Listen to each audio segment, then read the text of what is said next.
उन लोग घर में ऐसा दूध उजाल के आने के रास्ता खुला करो। बाल बच्चे था तो कोई भी तुम्हारे मांग के आता है उन लोग सही सलामत रक्षा करो। बाप से की तो सरदीन एक लाख बचे फिर साहब की तो सरदीन तीन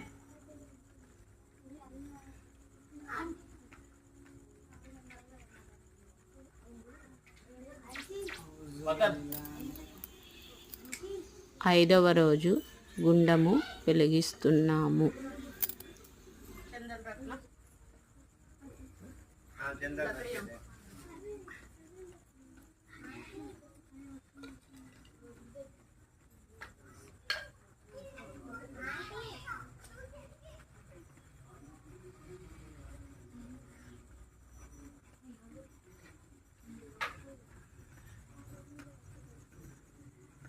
आजा